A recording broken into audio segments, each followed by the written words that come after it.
हम शुरू कर रहे हैं और आज जो लाइव चर्चा का कार्यक्रम है उसका विषय है आत्मा का नृत्य। आत्मा का नृत्य शिव सूत्र से यह विषय लिया गया है।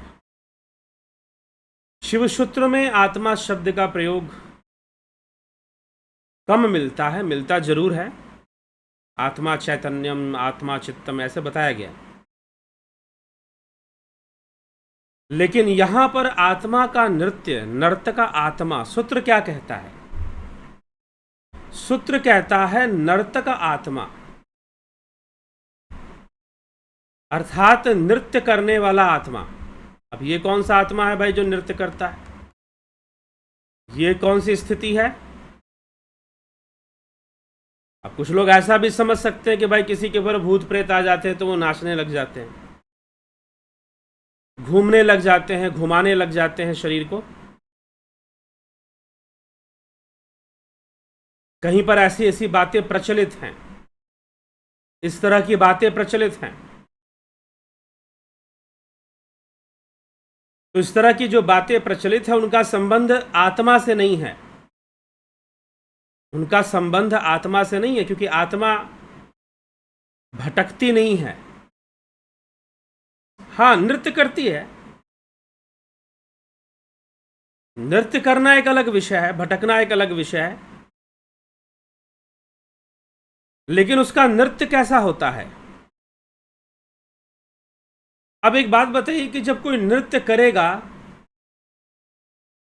तो वो कैसे नृत्य करेगा?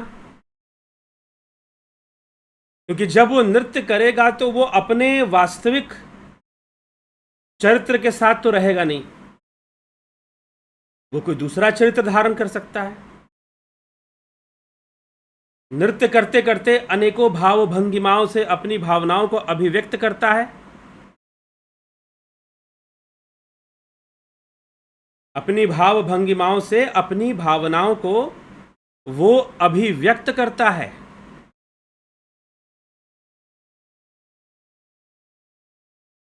क्या करने से? नृत्य करने से। तो नृत्य करते समय अलग अलग चीजों की अभिव्यक्ति, अलग अलग भाव भंगिमाओं को अभिव्यक्त करना, अलग अलग स्टेप्स में, अलग अलग कलाओं के साथ, दांव के साथ थिरकते हुए नृत्य चलता है। वैसे ही योगी को जब सहज विद्या प्राप्त हो जाती है तो उसे आत्मा के नृत्य का दर्शन होता है, क्योंकि जो अभिनय, एक अभिनेता या कोई नर्तकी जो नृत्य करती है, जो डांस करती है, अब वो अपने डांस में जो भी शो कर रही है, दिखा रही है, वो अपने डांस में जो भी दिखा रही है उसमें वो स्वयं ना होकर कुछ और प्रदर्शित कर रही है। वास्तव में वो जो भी प्रदर्शित कर रही है, जैसे कि सुनिए, यहां पर नृत्य का मतलब बस नृत्य ही मत लीजिए, सिंपल डांसिंग नहीं है ये। जैसे कि कोई अभिनेता अभिनय करता है, डायलॉग बोलता है, वो भिखारी का रोल कर रहा है, वो भिखारी का रोल कर रहा है फिल्म के अंदर। हो सकता है कि उसका रोल फिल्म में 1 घंटे का रोल हो, उसका 2-2.5 घंटे के फिल्म में 1 घंटा 1.5 घंटा उसी का रोल हो। अब वो 1.5 घंटा 2 घंटे का जो रोल उसने किया होगा, कई महीनों में किया होगा, कई महीनों में कई बार वो जाकर एक्टिंग कर कर, रिकॉर्डिंग कर कर, शूटिंग कर कर, ये सारा हुआ होगा।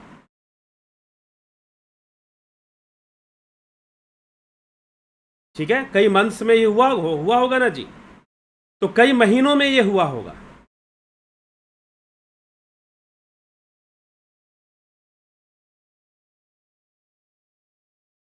ठीक है, तो अब जो है कई महीनों में हुआ होगा, तो वो भिखारी है, वो भिखारी होने का रोल अदा कर रहा है, लेकिन वो खुद तो भिखारी नहीं ना, उसको पता है कि मैं भिखारी नहीं हूं, लेकिन वो भिखारी होने की एक्टिंग तो जरूर कर रहा है। तो उसको पता है कि मैं भिखारी नहीं हूं, लेकिन जो लोग फिल्म देख रहे हैं, वो तो बेचारे उस भिखारी को देख के रोना भी शुरू कर देंगे। भले उस एक्टर ने अपने भिखारी के रोल में दरिद्रता में, गरीबी में नकली आंसू बहाए होंगे, लेकिन जो फिल्म देखने वाले हैं, वो तो असली आंसू बहा देंगे। फिल्म देखते हुए वो असली आंसू बहा देंगे। उसने भले ही नकली आंसू बहाए होंगे, कई सारे भिखारी का रोल करते हुए उसने कितनी ही बार नकली आंसू बहाए होंगे, लेकिन अगर वो एक्टर अच्छा है, अभिनय उसने अच्छा किया है कि पता भी ना चले कि असली भिखारी है कि नकली भिखारी है, अगर उसने एक्टिंग बहुत अच्छी की है, तो जो फिल्म देखने वाले होंगे वो उस बेचारे भिखारी का दर्द देखकर असली वाले आंसू गिराएंगे, नकली नहीं गिराएंगे, वो असली वाले आंसू गिराएंगे वो। अब समझिएगा, कई बार इस विषय को कई तरीके से मैं बोल चुका हूं। श्री कृष्ण भगवान जो श्रीमद् भगवत गीता में कहते हैं 9वें अध्याय में कि मेरी अध्यक्षता में, मेरे सकाश से सब कुछ प्रकृति ही करती है, सारी रचना प्रकृति के द्वारा, सुचराचरम्मा सूयते सचराचरम्मा, प्रकृति के द्वारा सारी रचना होती है, नेचर के द्वारा सारी रचना होती है।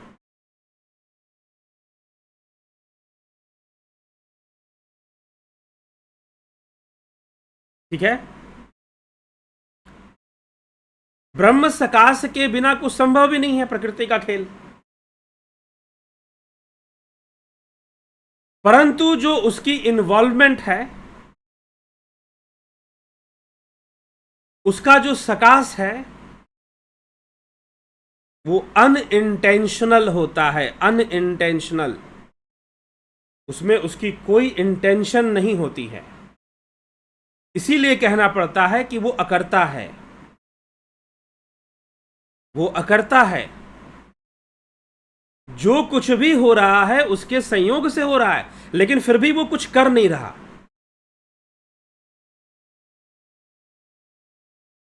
जो कुछ भी हो रहा है उसके संयोग से हो रहा है, लेकिन वो कुछ कर नहीं रहा।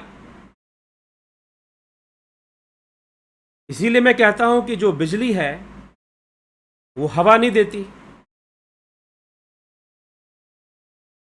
हवा देना पंखा का काम है, बिजली का संयोग है, अनइंटेंशनल संयोग। भाई पंखा हवा देगा कि टीवी आपको न्यूज़ दिखाएगा, फिल्म दिखाएगा, कि फ्रिज जो है बर्फ जमाएगा?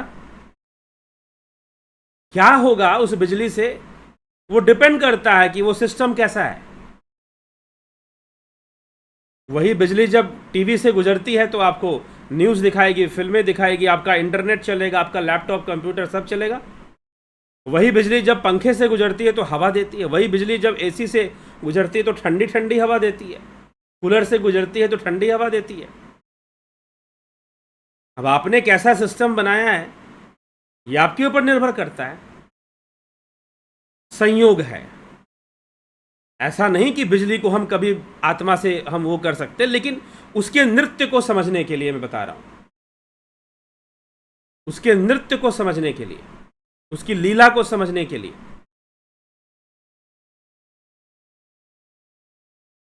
तो ये आत्मा का नृत्य है।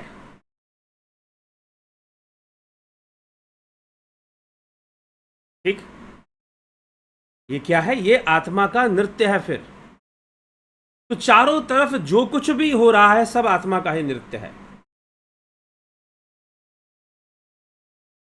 परिवर्तन चल रहा है, सब प्रकृति नित्य परिवर्तनशील है, सब कुछ बदल रहा है जी।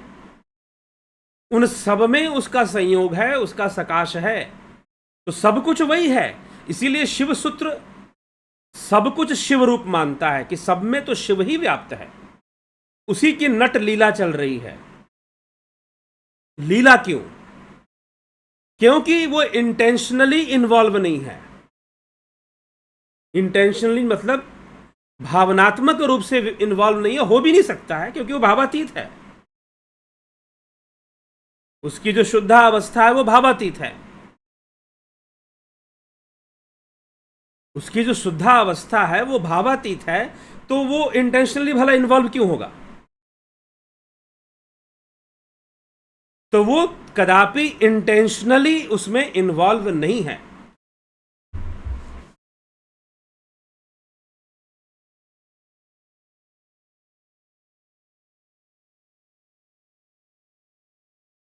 ये बात हमें समझने की आवश्यकता है। तो उसकी लीला है फिर, जैसे कि अभिनेता भिखारी नहीं है, वो तो अभिनेता है, लेकिन उसका अभिनय देखकर, उसकी 2.5 घंटे की मूवी देखकर जो देखने वाले हैं वो बेचारे आंसू गिराने लग जाते हैं, वो रोने लग जाते हैं। हाँ ठीक है, उसने अच्छी फिल्म बनाई होगी, अच्छी भावनाओं को प्रस्तुत करने का प्रयास किया होगा, तो कोई रोता है तो मैं ये नहीं कहता कि गलत है, लेकिन हो तो अभिनय ही रहा है ना, हो तो अभिनय ही रहा है। ये सारी क्रियाएं भावनात्मक हैं। एक अभिनेता का भिखारी का रोल करना, या फिर आपका किसी का मूवी देखना, फिल्म देखना, वो सारी क्रियाएं भावनात्मक जगत की क्रियाएं हैं, भाव जगत की क्रियाएं हैं। भव सागर की सारा खेल है, सारा खेल भव सागर का है।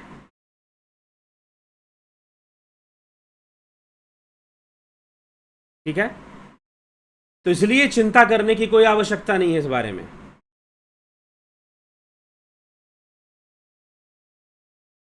जो उस शिव की लीला है, शिव का जो नट लीला है, उसका जो नृत्य है, वो बस अनेकों अवस्थाओं में वो अपनी लीला ही कर रहा है। अनेकों अवस्थाओं में, अनेकों रूप से अपने आप को वह अभिव्यक्त कर रहा है इंद्रिय जगत में। और इंद्रिय भेद के कारण, गुणों के भेद होने के कारण, 3 गुणों का भेद और इंद्रियों का भेद,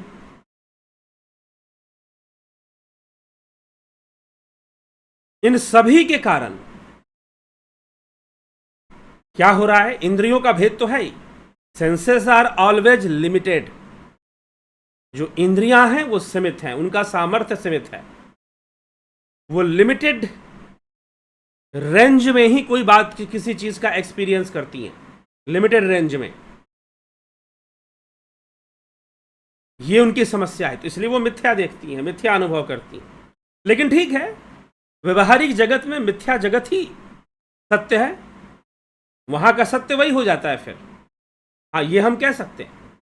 परंतु ये जो कुछ भी हो रहा है, परिवर्तन, जो कुछ भी सुख और दुख का आना, लाभ हानि का आना, अच्छे बुरे, जो कुछ भी हो रहा है, आ रहा है, वो सब का सब क्या है भाई? वो सब का सब उसी शिव की लीला है, उसी शिव का नट है। वही जागृत स्वप्न सुषुप्ति में है, वही अनेकों अवस्थाएं बदल रहा है। जब इंद्रियां शांत हो जाती हैं, इंद्रियां सो जाती हैं, जब इंद्रियां सो जाती हैं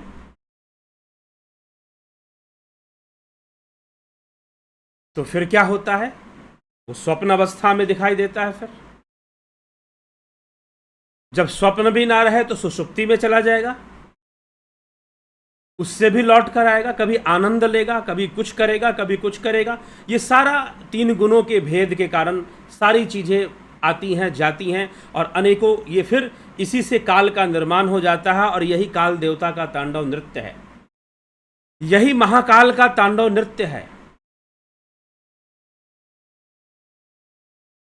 ठीक है, आदि गुरु शंकराचार्य क्या कहते हैं इस विषय में? शंकर का दर्शन और शंकर का संप्रदाय, दोनों में बहुत अंतर। दर्शन तो हर साधारण मनुष्य के हृदय को छूता है, उसके मानस को छूता है, उसकी बुद्धि को छूता है, उसकी समझ को छूता है।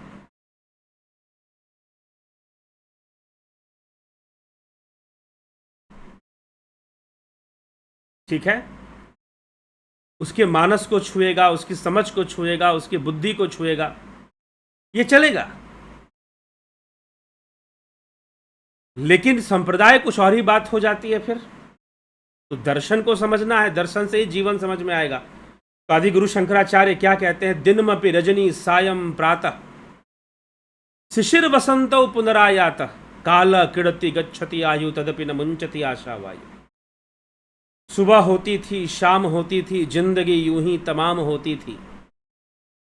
सुबह होती थी, शाम होती थी, जिंदगी यूं ही तमाम होती थी। तमाम होती जाती है, जिंदगी ऐसी तमाम बीतते जाती है। इन सब में उस काल देवता का तांडव नृत्य है। काल किड़ति गच्छति आयु तदपि न मुंचति आशा वायु।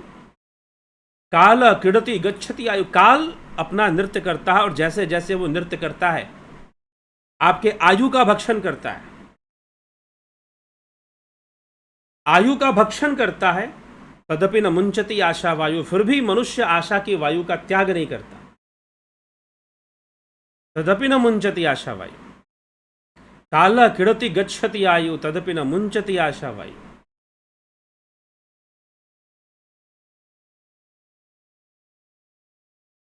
ठीक है। तो यह विषय यहां पर फिर हमें देखने को मिलता है। यह आत्मा का नृत्य कहने का मतलब क्या है? ये संपूर्ण प्रपंच आत्मा का नृत्य ही है। मतलब सब आत्मा का अभिनय है, शिव का अभिनय है, उसकी लीला मात्र है सब। उसका कोई वो कुछ कर नहीं रहा है, बस अपना उसका संयोग है। वो कुछ कर नहीं रहा है, उसका संयोग है बस। और बस अपने आप सारी चीजें होते जा रही हैं, कई चीजें होते जा रही है, क्योंकि हम इंद्रिय जगत में हैं, हम in the world of senses हैं।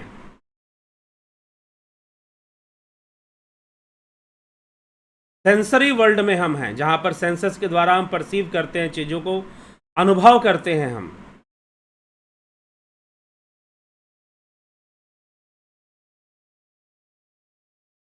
तो ये हमें समझने की आवश्यकता है। तो अनेकों अनुभूतियां हमारी हो सकती हैं। वो सारी अनुभूतियां इंद्रिय गम में सारी की सारी अनुभूतियां वो नृत्य ही है, वो सब आत्मा का नृत्य ही है। किसी भी कुछ भी होने से वो कभी अपवित्र नहीं होता। हाँ, मन अपवित्र हो सकता है, शरीर अपवित्र हो सकता है, लेकिन आत्मा कभी अपवित्र नहीं होती।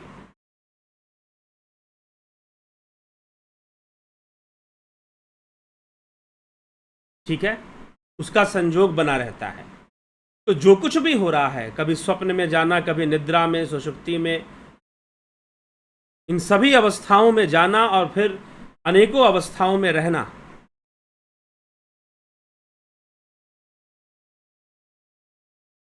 ये सब जीव की अवस्थाएं। कभी अनेकों योनियों में जाना, अनेकों योनियों में भटकना,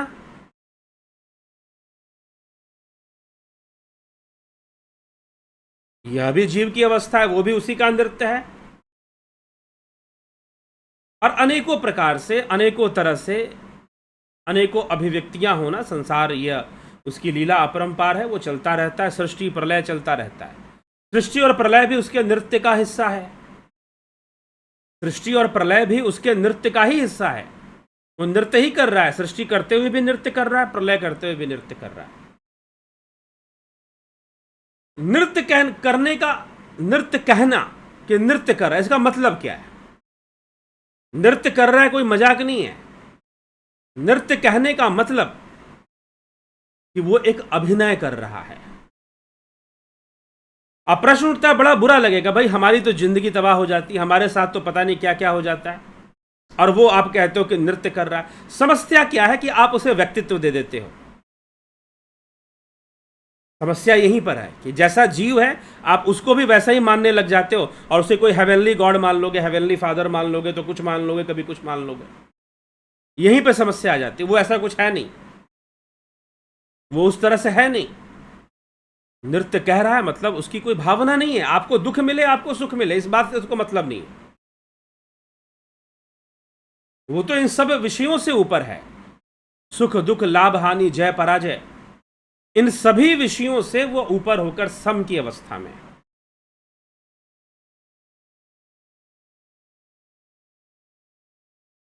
ठीक है, वो सम की अवस्था में है। तो जब वो सम की अवस्था में है तभी तो वो शुद्ध रूप में है। फिर बाकी इन इंद्रियों से जो भी उस शिव तत्व का, उस शिव का, उस ईश्वर का जो भी अभिव्यक्ति दिखाई देती है वो सब नृत्य के रूप में है, मतलब लीला के रूप में है। वो सत्य नहीं है, वो परिवर्तनशील है। आप कह दोगे कि भगवान ने कृपा कर दी, ईश्वर ने कृपा कर दी, हमारा ये हो गया वो हो गया। कब तक कृपा करेगा भाई तुम्हारा? कब तक कृपा करेगा? क्या बीमारियां नहीं आएंगी? क्या देह नहीं छूटेगा? क्या तकलीफें नहीं आएंगी? सब रोक देगा वो? जी नहीं, सब उसका नृत्य है। आपकी परिपक्वता, आपकी महानता तो तब है कि वो दुख भी दे तो आप कृपा समझो, सुख भी दे तो आप कृपा समझो, क्योंकि उसको मतलब नहीं है सुख दुख से, वो परे है इन सब चीजों से। तो हमें भी तो उसके लोक में जाना है, उसके परम धाम में पहुंचना है। उसके परम धाम में पहुंचने का मतलब यही है कि संपूर्ण इंद्रिय और त्रिगुणी भेदभाव से अलग हो जाना, त्रिगुणातीत अवस्था में पहुंचना, भावातीत अवस्था में पहुंचना। यही ध्यान योग का उद्देश्य है कि आप त्रिगुणातीत अवस्था में पहुंचिए, आप भावातीत अवस्था में पहुंचिए। यही ध्यान योग का उद्देश्य है। बाकी वो नृत्य में पता नहीं आपसे क्या क्या करवा ले, कैसी कैसी परिस्थिति में आपको डाल दे। आगे बढ़ते जाओ, चिंता ना करो, सब अच्छा हो जाएगा, सब बेहतर हो जाएगा। लेकिन आगे बढ़ने की आवश्यकता है, समझने की आवश्यकता है।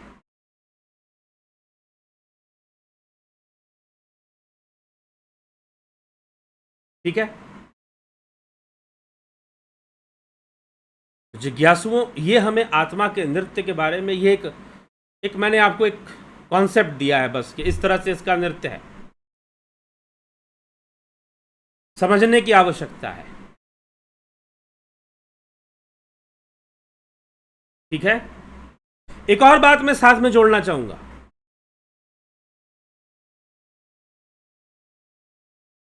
आज एक विषय, किसी से मेरी कुछ चर्चा हुई, कहीं पर एक महानुभाव हैं, वो कोई चर्चा कर रहे थे, वो कोई नए विचार मुझे दे रहे थे कि नहीं ऐसा नहीं, चीजें इस तरह से हैं, ऐसा नहीं है। मैंने कहा हमारे शास्त्र तो ऐसे कहते हैं। उन्होंने कहा कि नहीं, शास्त्र अनुचित कहते हैं, शास्त्र सही से नहीं लिखे गए हैं। और उनको लिखने या बताने वाले बहुत परिपक्व लोग नहीं थे, उनका मानना ऐसा था। लेकिन जितनी भी विचारधारा, क्या विचारधारा थी मैं यहां नहीं रखना चाहूंगा, क्योंकि वो किसी से जोड़ के बातें बता रहे थे कि भाई उनके कोई गुरु जी हैं, वो ऐसी विचारधारा रखते हैं। तो विचारधारा पे नहीं जाएंगे, उनकी बातों पर। लेकिन उनकी जितनी भी बातें वो बता रहे थे सब मान्यता पर आधारित थी, कोई प्रैक्टिकल रूप में सामने नहीं आ रही है।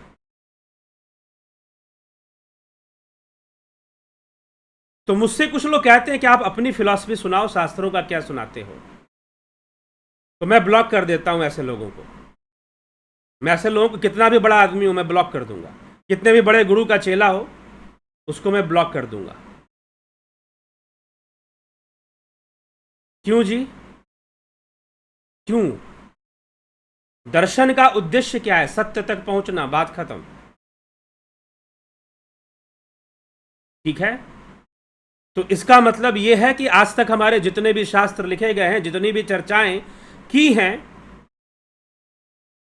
जो विवेक चूड़ामणि में आदि शंकर कर रहे हैं और पतंजलि की है, या शिव सूत्र में इतनी गहन चर्चा चल रही है, मतलब विचारहीन लोग थे ये लोग। इनका जीवन पे कोई बहुत ज़्यादा वो नहीं था, एक्सपेरिमेंट नहीं था, या फिर कोई बहुत ज़्यादा समझ नहीं थी। हाँ, हमारे जो नए गुरुजी पैदा हुए हैं उनकी ज़्यादा समझ है। ये सनातन धर्म के विरोधी हैं, मैं ये नहीं कहता, मानवता के पहले विरोधी हैं। सनातन धर्म के बाद में विरोधी हैं, पहले मानवता के विरोधी हैं ऐसे लोग। ये पाश्चात्य कल्चर है। वेस्टर्न फिलॉसफी में यही चीज होती थी कि आप दूसरे फिलॉसफर को कितना क्रिटिसाइज कर सकते हो। अरस्तु ने यही प्रारंभ किया था। अरस्तु ने यही प्रारंभ किया था कि मैं दूसरे अपने से बड़े फिलॉसफर, अपने गुरु को ही क्रिटिसाइज करके शायद मैं आगे बढ़ जाऊंगा। लेकिन बाद में अरस्तु की सारी बातें, उसने कहा कि हवा से चिड़िया बन गई, हवा से चिड़िया बन गई, चीनी से चींटी बन गई। उस सारी बातें बाद के वैज्ञानिकों ने गलत साबित किया कि नहीं, हाँ ठीक है, अरस्तु ने एक शुरुआत की इन सब बातों पे चर्चा करने की, अरिस्टोटल ने, लेकिन बातें बस मनगढ़ंत थी, मनगढ़ंत ही बातें थी। भाई मान लिया कैसा हो गया, मान लिया कि वैसा हो गया। लेकिन अरस्तु से, अरिस्टोटल से एक प्रथा चली गई कि सारे फिलॉसफर एक दूसरे को नीचा दिखाकर वो आगे अपने आप को ज्यादा सही साबित करने में रहते थे, और कोई तर्क करने का कोई सिस्टम नहीं था। तर्क करने का कोई सिस्टम नहीं था उनके पास। लेकिन तर्क देना है, लॉजिक देना है, अपना मेंटल सेटिस्फैक्शन होता है, इंटेलेक्चुअल सेटिस्फैक्शन मिल जाता है, लेकिन जनमानस को कुछ नहीं मिलता। आम मनुष्य को उससे कोई सहायता नहीं मिल पाती है, और ना ही वो एक कंप्लीट फिलॉसफी दे पाते हैं। लेकिन जब हम भारतीय दर्शन की बात करते हैं तो इसमें आपको ऐसा नहीं मिलेगा। और विशेष करके जब आप आदि शंकराचार्य को पढ़ते हैं तो बिल्कुल ऐसा नहीं मिलेगा। हां, आदि शंकराचार्य के बाद ऐसे दार्शनिक हुए, ऐसे विचारक हुए जिन्होंने शंकर की निंदा कर कर अपने आप को बड़ा करने की कोशिश की। आदि शंकराचार्य की निंदा कर कर अपने आप को बड़ा करने की कोशिश की। आदि गुरु शंकराचार्य के बाद ऐसे विचारक हुए, लेकिन जब आप आदि गुरु शंकराचार्य को पढ़ेंगे ऐसा नहीं मिलेगा।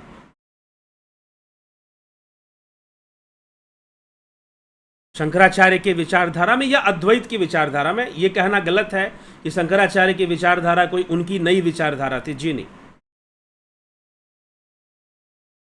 स्वामी विवेकानंद ने जब शिकागो के मंच पर बोला, अगर उन्होंने कहा कि अगर कोई धर्म के मामले में यह कहता है कि वो वेदों के ऊपर जाकर जान चुका है तो वो झूठ बोल रहा है।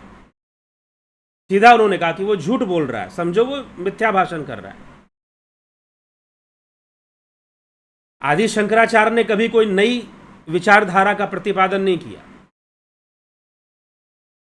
उन्होंने वही अद्वैत मत जो शिव सूत्र में है, जो फिर आपके अष्टावक्र महागीता में आता है, शंकराचार्य तो बहुत बाद में हुए, लेकिन ये सब ग्रंथ, अद्वैत शास्त्र तो बहुत पहले से था। अद्वैत शास्त्र तो बहुत पहले से था। मांडुक्य कारिका पहले से थी। मांडुक्य कारिका की रचना पहले ही आदि गुरु शंकराचार्य के पूर्व ही हो चुकी थी। उपनिषदों की रचना पूर्व हो चुकी थी। शिव सूत्र की रचना आदि गुरु शंकराचार्य से पहले हो चुकी थी। तो अद्वैत सिद्धांत को उन्होंने और अच्छे ढंग से प्रस्तुत किया, बस इतना ही काम किया। लेकिन वो प्रस्तुति अपने आप में अनोखी है, अपने आप में अनोखी है। आजकल ज्यादातर लोग अद्वैत सिद्धांत का नाम शंकर के विचारधारा से या फिर शंकर के अद्वैत से लगा लेते हैं, लेकिन अद्वैत का प्रतिपादन शंकराचार्य ने नहीं किया था। वो पहले से था अद्वैत विचारधारा, वो हमें मिलती है, अष्टावक्र महागीता में भी मिलती है और उसके पहले भी हमें मिलती है। तो नया क्या दे दोगे? नया क्या, नई विचारधारा क्या बनाने में लगे हुए हो? नया क्या दे दोगे? तर्क ही तो दे दोगे, और क्या दे दोगे? जो पहले से दिया हुआ है वो भली भांति समझ में आ जाए। नहीं तो लोग नया देने के चक्कर में, नया बनाने के चक्कर में, अब यही सब होता है, यही सब फिर चलता है। अब एक मैं बताऊं, अब छोड़ दीजिए, अब ऐसे कई गुरु लोग हैं जो कुछ नई ही कुछ बात शुरू करना चाहते हैं और नया ही कुछ बताना चाहते हैं। उनको लगता है कि शायद वो ये प्रूव करते हैं कि भाई हम ही ज्यादा सही है। होता क्या है कि जो पहले से मौजूद है उसके ऊपर से दृष्टि हट जाती है। पहले से जो बहुत बातें हमारे शास्त्रों में, हमारे ऋषि मुनियों ने जो बताई है उस पर हम ध्यान देना ही बंद कर देते हैं, क्योंकि हमारे गुरुजी ने कह दिया कि अरे नहीं भाई, उन सब में शब्द जाल है, भ्रमित हो जाओगे, मत सुनो, मैं बता ही रहा हूं सारा, तो फिर कुछ पढ़ने और सुनने की जरूरत क्या है। और फिर ऐसे लोग मुझे टकरा जाते हैं, फिर अब टकरा कर फिर वो वैसी बातें करते हैं फिर। तो कितना नुकसान हो चुका है हमारे शास्त्र सम्मत विचारधारा का, कितना नुकसान हो चुका है, बहुत बड़े स्तर पर नुकसान हो चुका है, ड्यू टू गुरुडम के कारण। ठीक है, पहले से जो हीरे मोती थे उसको सामने लाने के बजाय, उसको अच्छे से समझने के बजाय, नई चीज बनाने के चक्कर में, और फिर उसी के आधार पर लोग नया संप्रदाय, नया कल्ट, बहुत कुछ बनाना शुरू कर देते हैं, फिर। इसलिए बढ़िया है, बेहतर तरीके से सनातन धर्मी ही बन जाओ, और बनने की जरूरत क्या है। और वो कैसे बनेंगे हम, जब हम अपने शास्त्रों को बेहतर तरीके से समझेंगे। बस उसी का प्रयास इस चैनल के माध्यम से चल रहा है, और आप सब इसमें जितना सहयोगी हो सकते हैं, जैसे हो सकते हैं, जरूर बने। इसीलिए शंकर के सिद्धांत में विशेषता क्या है? शंकर के सिद्धांत में कर्म की भी स्वीकृति है, शंकर के सिद्धांत में पतंजलि के योग की भी स्वीकृति है। हाँ, वो खंडन एक जगह करते हैं कि प्रकृति और पुरुष से ऊपर जाकर ब्रह्म की चर्चा करते हैं, लेकिन नीचे की सारी बातें शंकराचार्य को स्वीकार है।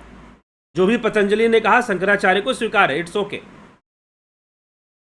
लेकिन बस ब्रह्म वाली बात पर, लेकिन बाकी बातें तो स्वीकार है। वही मीमांसा के साथ कर्म सिद्धांत को स्वीकार कर लिया।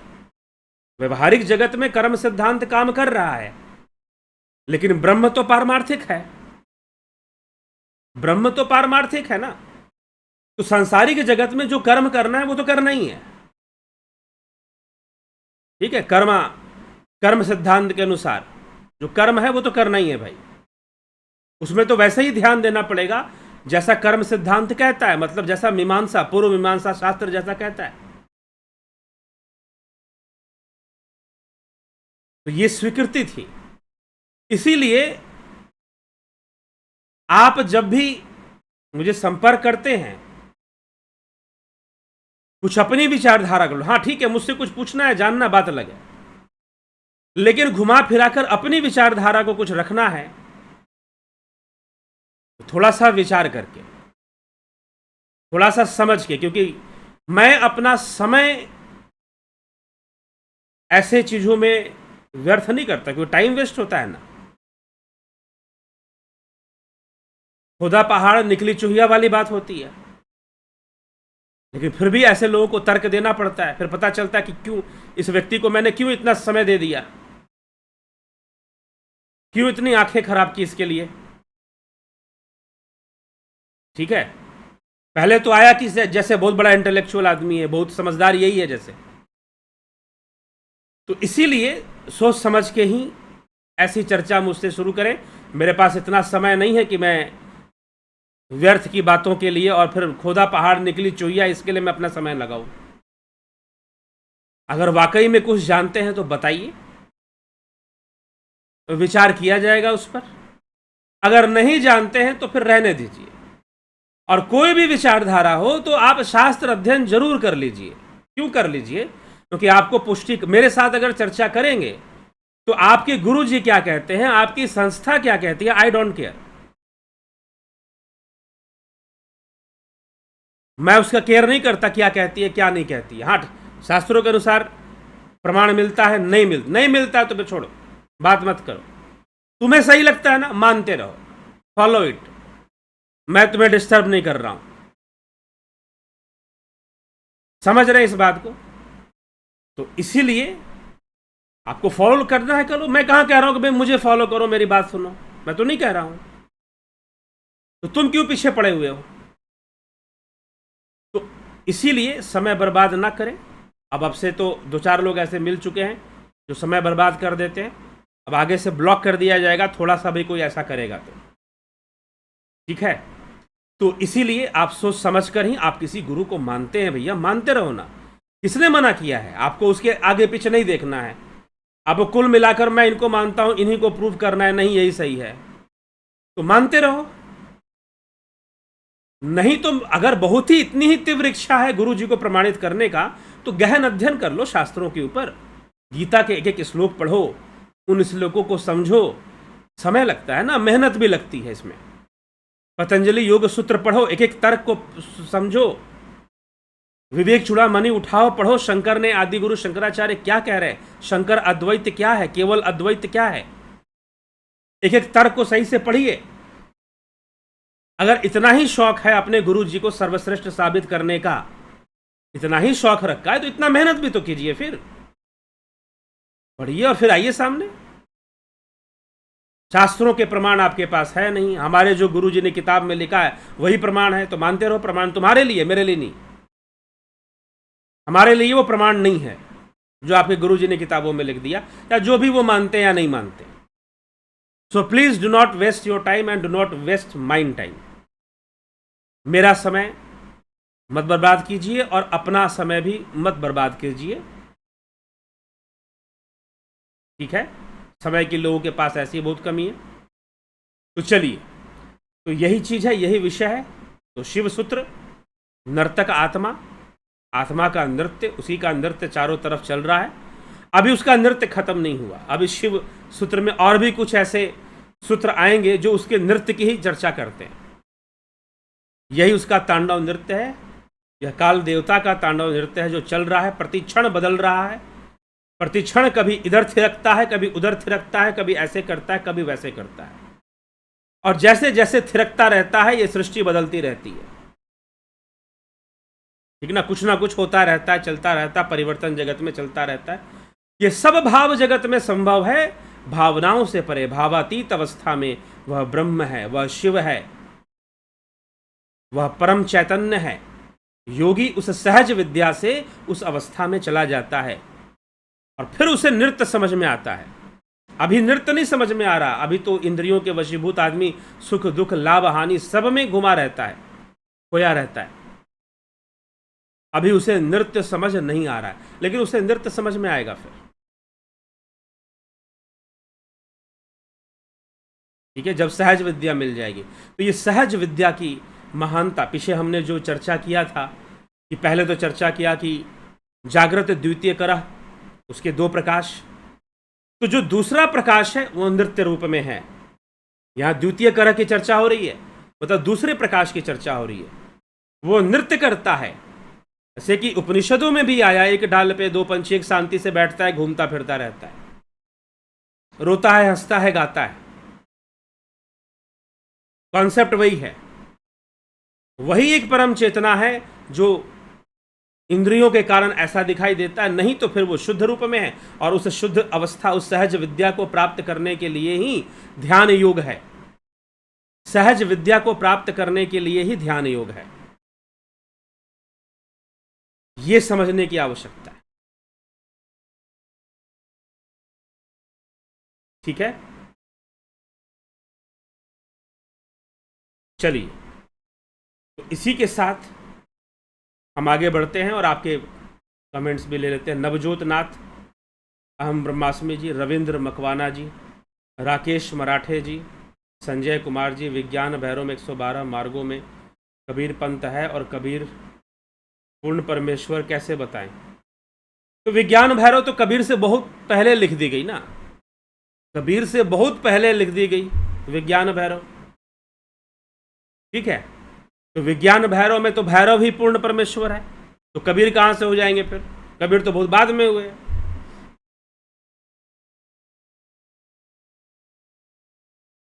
ठीक, चलिए, रतन सिंह जी, अनिमेश महतो, श्वेता कुमारी, विनोद कुमार शर्मा जी, बहुत अभिनंदन है।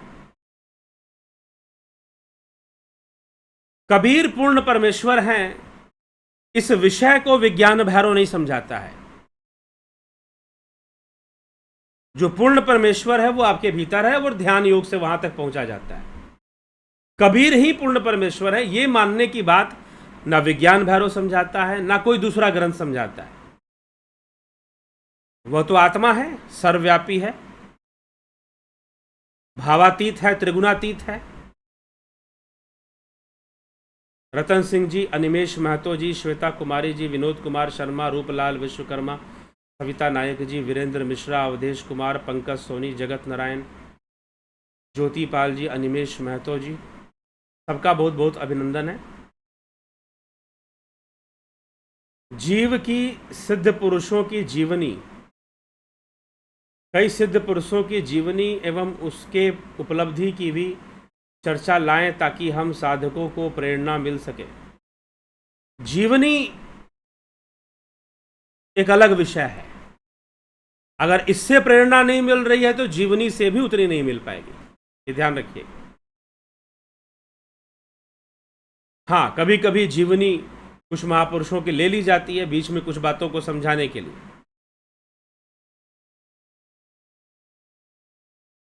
ठीक है, क्योंकि जीवनी से अवस्था नहीं स्पष्ट होती। हाँ, ये लालच जरूर हो सकता है कि सिद्ध महापुरुष थे तो हम भी सिद्ध हो जाएं। अवस्थाएं के लिए जो प्रेरणा है, अवस्थाओं के लिए या फिर जो सहज विद्या है उसके लिए जो प्रेरणा है, वो मात्र साधना से, ध्यान योग से और दर्शन से, विचारों से, सूत्रों से, शास्त्रों से संभव है। काशीनाथ जी बहुत अभिनंदन है, शिव शर्मा जी, ब्रह्मपाल कुमार जी।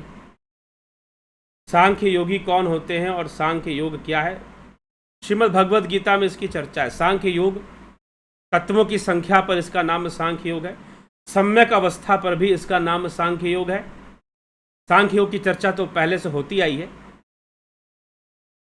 सांख्य योगी, ध्यान योगी ही सांख्य योगी होते हैं। जो अष्टांग योग का अभ्यास करते हैं महर्षि पतंजलि के द्वारा दिए हुए, वह योगी ही सांख्य योगी होते हैं, ठीक है। और जो तत्वों का साक्षात्कार करते हैं, तन्मात्राओं का, तत्वों का, सबका साक्षात्कार करते हैं और अनुभव करते हैं, ठीक। पंचभूतों का, मन बुद्धि चित्त अहंकार का, अंतःकरण चतुष्टय का, तीन गुणों का, सबका साक्षात्कार, संपूर्ण प्रकृति का और उस पुरुष का साक्षात्कार, परमात्मा का साक्षात्कार करते हैं, वो सांख्य योगी कहलाते हैं। उसी मार्ग पर जो चलते हैं वो भी सांख्य योगी हैं। विनोद कुमार सूद जी, श्वेता राय सिन्हा जी, रामविलास जी, बिसलाल बहादुर सिंह, अशोक रावल, शिवम भट्ट, उषा श्रीवास्तव, रमेश पेशवानी, अर्जन भाई चौहान, भिखू कुचाड़िया, ज्योति दत्ता, चितरंजन बरुआ, विष्णुचंद्र मौर्य, कमलेश खैरनर, एके त्यागी, गंगाराम, बिमला शाह, सरोज कृष्णानी, आरटी गेमर, राजू पाल जी, जलाराम रायका जी, जय श्री राम, टीएन पांडे, अमन कक्कर, ठीक है।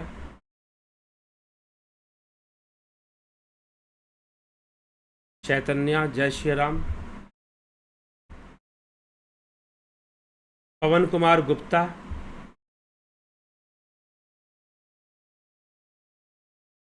ठीक, अभिनंदन है पवन जी आपका। सुनील राजभर जी, गंभीर शाह जी, योगेंद्र पंडित जी, नरेश मेहरा जी, मनीष यादव जी, नरेश मेहरा। परमात्मा को समझने के लिए ध्यान काफ़ी है या शास्त्रों को पढ़ने जरूरत है? ध्यान, अगर हम ध्यान करते हैं तो शास्त्र भी हमें समझ में आ जाएंगे। अगर सही ध्यान योग का मार्ग मिला है तो शास्त्रों को समझना फिर कठिन नहीं है, सरल हो जाएगा, बहुत आसान लगेगा फिर, ठीक है। तो ध्यान तो जरूरी है, ध्यान काफ़ी है तो ध्यान काफ़ी भी है, लेकिन सही तरीका तो पता हो। शास्त्र, अब ध्यान जो भी आप कर रहे हैं, क्या वो भी शास्त्र सम्मत कर रहे हैं कि नहीं? जो भी ध्यान बताया गया और जो उस ध्यान का डायरेक्शन दिया गया है, वो शास्त्र सम्मत है कि नहीं, ये भी तो जानना जरूरी है ना।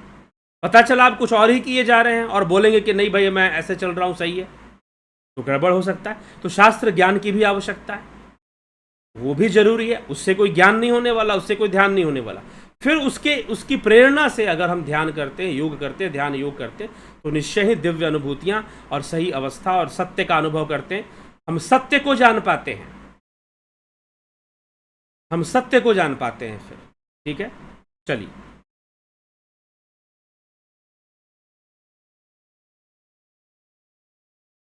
अजीत भाई पटेल, नीति सिन्हा, सूरज, स्मिता सावंत, शिव स्वरोदय, शास्त्र का भी अध्ययन कर समझाने। ठीक है, करेंगे कभी, समय है अभी बहुत, शिव सूत्र ही चल रहा है। स्वर विज्ञान है, उसमें कोई और विशेष दार्शनिक विषय उसमें ना होकर स्वर विज्ञान को बताया गया है। जो हमारे स्वर चलते हैं उनको समझाने का प्रयास किया गया है, उसके रहस्य को। रामविलास जी, सर हम गृहस्थ जीवित प्राणी हैं, ध्यान योग के साथ गीता का अध्ययन करते हैं, क्या इतना काफ़ी है या कुछ करते हैं तो अच्छी बात है, जरूर करिए। सूरज, समर्थ ट्रेडिशन के बारे में कुछ बताएं। पंचायत, पूजा, पंचदेव, समर्थ ये क्या है? समर्थ ट्रेडिशन क्या है?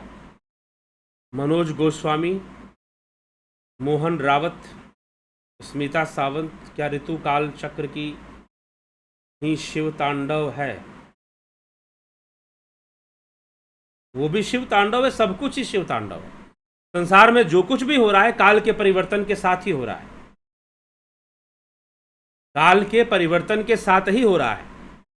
तो सब कुछ शिव तांडव के अंतर्गत है। ऋतु काल चक्र भी शिव तांडव के अंतर्गत ही है, उसी का नृत्य है, सब उसी में हो रहा है। विक्रम अंसारी, विक्रम महाराज, ठीक है जी, अभिनंदन है आप सभी का। ठीक है जिज्ञासुओं, चलते हैं अब। जो है हम आगे चलते हैं, इस चर्चा को विराम देंगे और कल फिर मिलेंगे लाइव चर्चा में आपके साथ। बहुत बहुत अभिनंदन है आप सभी का, बहुत बहुत स्वागत है। इसी के साथ विराम देते हैं।